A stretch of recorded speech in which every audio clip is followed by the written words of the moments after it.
This slide shows this dual function of TPA in brain, intravascular and extravascular, and PAI-1, which is the major inhibitor and which contributes to regulate the excessive TPA activity. And we need to have some, but not too much. And there is still unexplained function of TPA.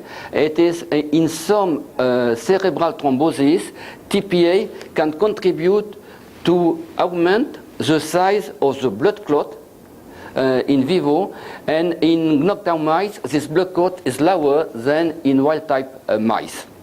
And excessive matrix degradation can contribute to aneurysm or hemorrhagia in stroke following cerebral thrombosis, at least the thrombotic expression of stroke, which concerns about 80% of patients.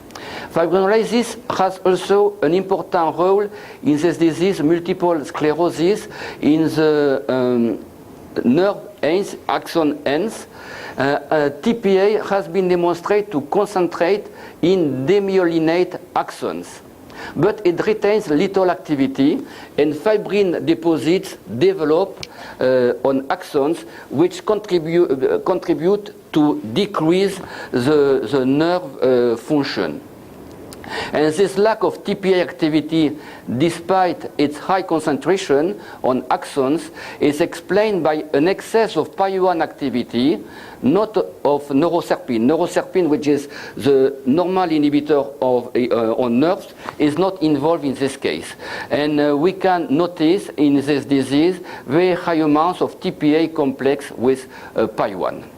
So another protein which is involved, it is a TPA receptor, annexin 2, which function is to bind TPA and to focus its activity, and also to bind phospholipids. And especially when annexin 5 is in the tetrameric form, it has a strong propensity to bind TPA and to focus fibrinolytic activity. By contrast, the LRP receptor contributes to decreased TPA activity and to its clearance.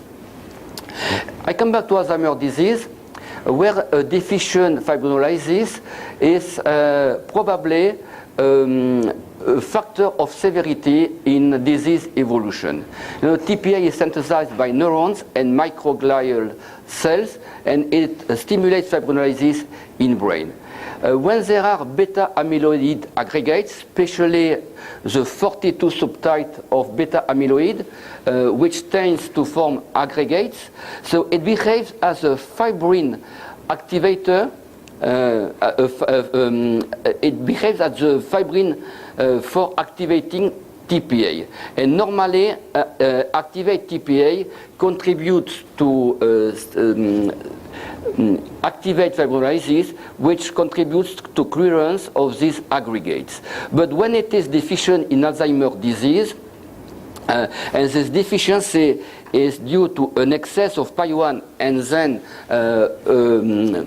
a loss of the TPA activity, these aggregates, they concentrate in brain and they are not clear. And this is an important contribution to this disease. In addition, there is a poor flow, blood flow activity, and this decrease of blood flow activity does not support the synaptic activity, which is very important and which is also mediated through fibrinolysis.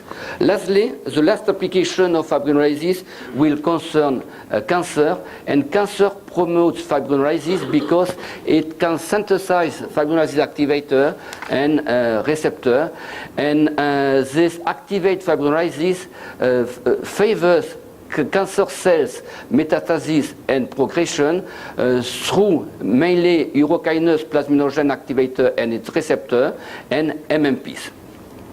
So sometimes around a tumor we can see a fibrin deposit which protects from tumor growth. But on the other side, tumor can release fibrinolysis activity which degrades these fibrin deposits, release fibrin degradation products which can induce an attraction of endothelial cells and promote angiogenesis, which contributes to tumor growth. You know, again, this very well-balanced equilibrium which will lead to tumor growth or tumor stabilization. And you know, these endocellular cells contribute to angiogenesis. And cancer also generates tissue factor and microparticles exposing tissue factor and contributes to hypercoagulability. Especially fibrinolysis has been analyzed and studied in breast cancer. And in this disease, measurement of UPA and PAI-1 in tumor extract has become a very useful tool for defining patient groups who can benefit from radiotherapy or chemotherapy from those in which these aggressive therapies can be avoided. And you know, with the normal approach, only 10% of women can be do not require radiotherapy or chemotherapy, and using UPA on PAI-1 as markers and comparing them to the total amount of protein in the tumor extract allows to exclude more than 40% of women from these aggressive therapies.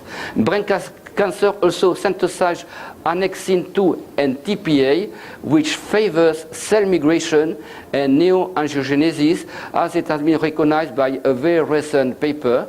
And annexin 2 now is proposed as a possible therapeutic target for lowering progression of breast cancer.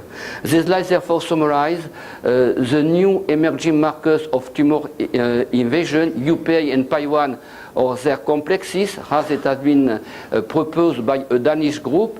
Tissue factor, which is also an important marker in tumor development and tumor invasion. And in plasma, we can also measure MMP2, MMP9, its inhibitor, and MMP29 complex with TIMP. Now, I will finish my presentation by some considerations on laboratory testing. Which complicates laboratory testing for fibrinolysis is that it is a delayed and site locate activity, which is triggered and initiated only locally. The major analytes which are involved are summarized again on this slide, and they are all possible analytes for testing fibrinolysis function. And it is important to have a very appropriately collected blood specimen. We can work on citrate, but better acid citrate dextrose is more convenient because it prevents from TPA PAI-1 complex formation. Other anticoagulants such as CTAD can be used. EDTA is also a possibility.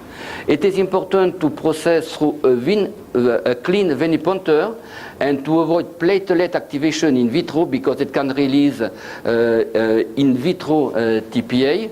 It is best to avoid tourniquet because venous occlusion can induce a release of TPA, and as there is a very important circadian variation of TPA, the lower concentrations are present at night or in the early morning, and the higher concentrations are present in the afternoon or in the evening. It is very important to test PAI-1 analytes always on fasting blood collected at morning.